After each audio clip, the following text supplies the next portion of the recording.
The Lion, the Witch, and the Wardrobe, Chapter 16, What Happened About the Statues.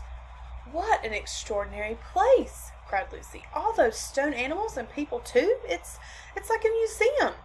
"Hush," said Susan. "Aslan's doing something." He was indeed. He had bounded up to the stone lion and breathed on him.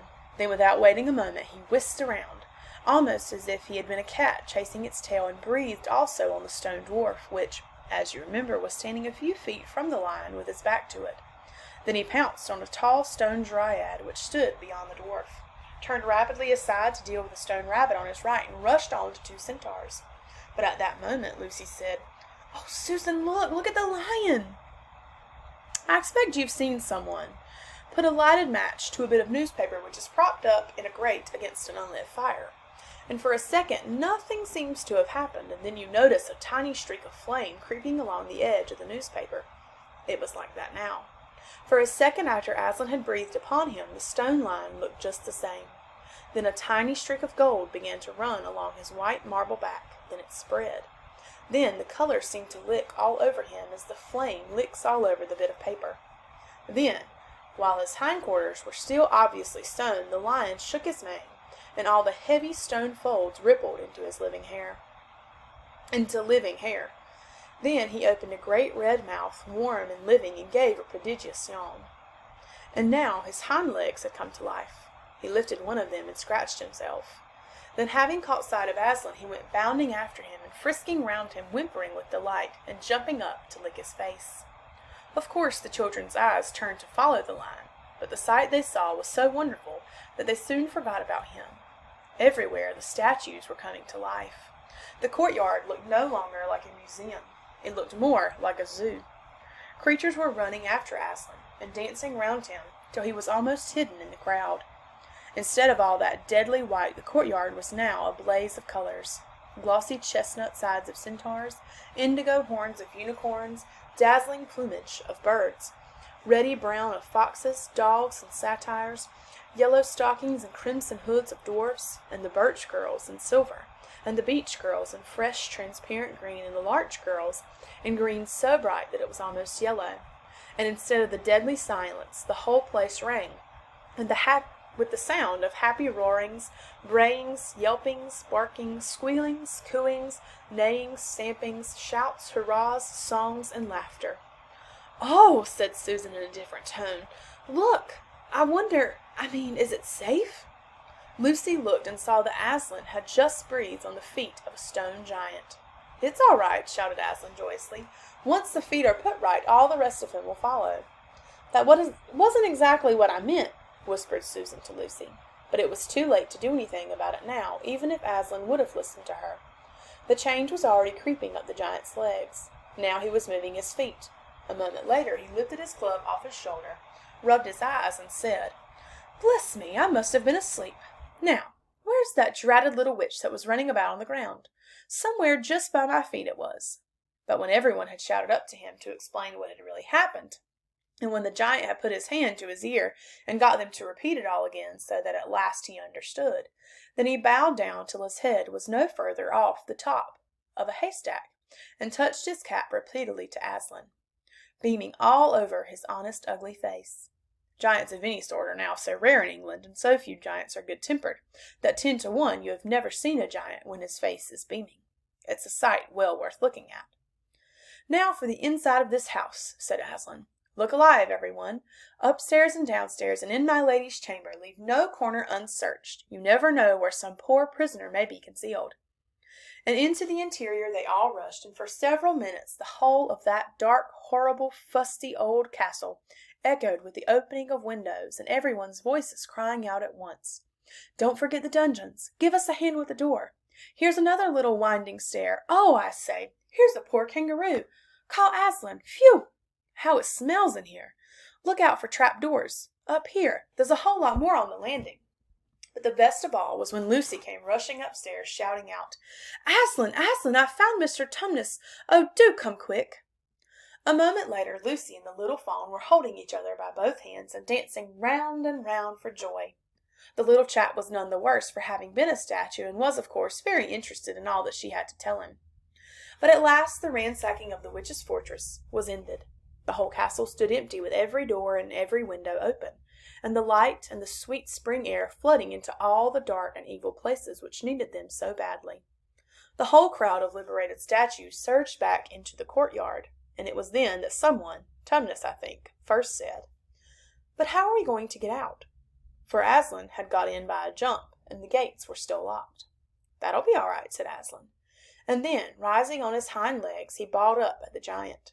"Hi, you up there," he roared. "What's your name?" "Giant Rumblebuffin, if it please your honor," said the giant, once more touching his cap. "Well then, Giant Rumblebuffin," said Aslan, "just let us out of this, will you?" "Certainly, your honor, it will be a pleasure," said Giant Rumblebuffin. "Stand well away from the gates, all you little uns." Then he strode to the gate himself, and bang, bang, bang went his huge club. The gates creaked at the first blow, cracked at the second, and shivered at the third. Then he tackled the towers on each side of them, and after a few minutes of crashing and thudding, both the towers and a good bit of the wall on each side went thundering down in a mass of hopeless rubble. And when the dust cleared, it was odd, standing in that dry, grim, stony yard, to see through the gap all the grass and waving trees and sparkling streams of the forest, and the blue hills beyond that, and beyond them the sky. "Blowed if I ain't all in a muck sweat," said the giant, puffing like the largest railway engine.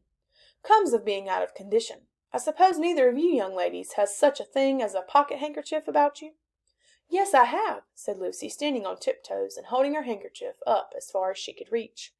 "Thank you, missy," said Giant Rumblebuffin, stooping down. Next moment Lucy got rather a fright, for she found herself caught up in mid-air between the giant's finger and thumb. But just as she was getting near his face, he suddenly started, and then put her gently back on the ground, muttering, "Bless me, I've picked up the little girl instead. I beg your pardon, missy. I thought you was the hanky." "No, no," said Lucy, laughing. "Here it is." This time he managed to get it, but it was only about the same size to him that a saccharine tablet would be to you, so that when she saw him solemnly rubbing it to and fro across his great red face, she said, "I'm afraid it's not much use to you, Mr. Rumblebuffin." "Not at all, not at all," said the giant politely. "Never met a nicer handkerchief. So fine, so handy, I don't know how to describe it." "What a nice giant he is," said Lucy to Mr. Tumnus. "Oh, yes," replied the fawn. "All the Buffins always were. One of the most respected of all the giant families in Narnia. Not very clever, perhaps. I never knew a giant that was, but an old family. With traditions, you know. If he'd been the other sort, she'd never have turned him into stone." At this point, Aslan clapped his paws together and called for silence.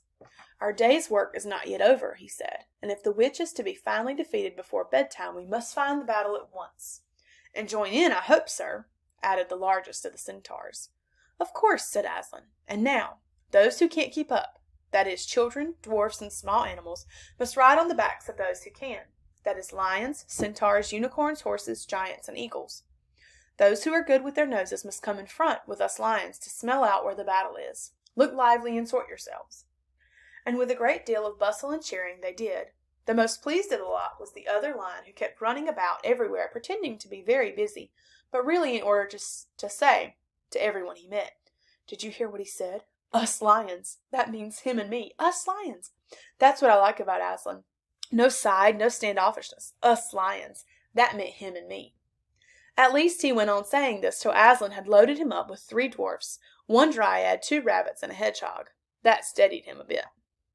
When all were ready, it was a big sheepdog who actually helped Aslan get it most in getting them sorted into their proper order. They set out through the gap in the castle wall. At first the lions and dogs went nosing about in all directions, but then suddenly one great hound picked up the scent and gave a bay. There was no time lost after that. Soon all the dogs and lions and wolves and other hunting animals were going at full speed with their noses to the ground, and all the others, streaked out for about half a mile behind them, were following as fast as they could.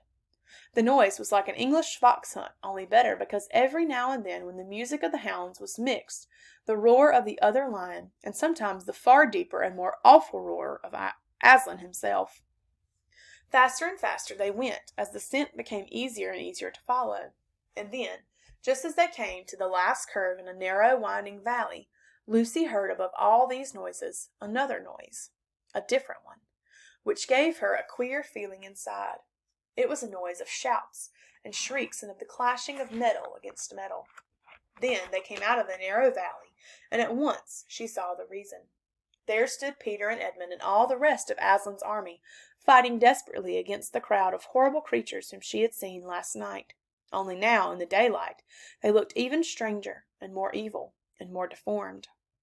There also seemed to be far more of them.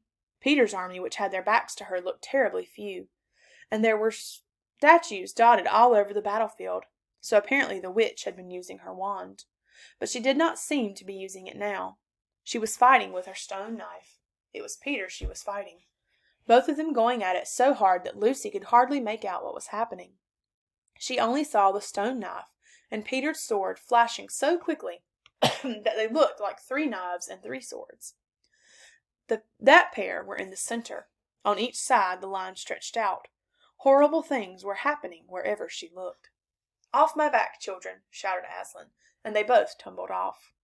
Then, with a roar that shook all Narnia from the western lamp-post to the shores of the eastern sea, the great beast flung himself upon the White Witch.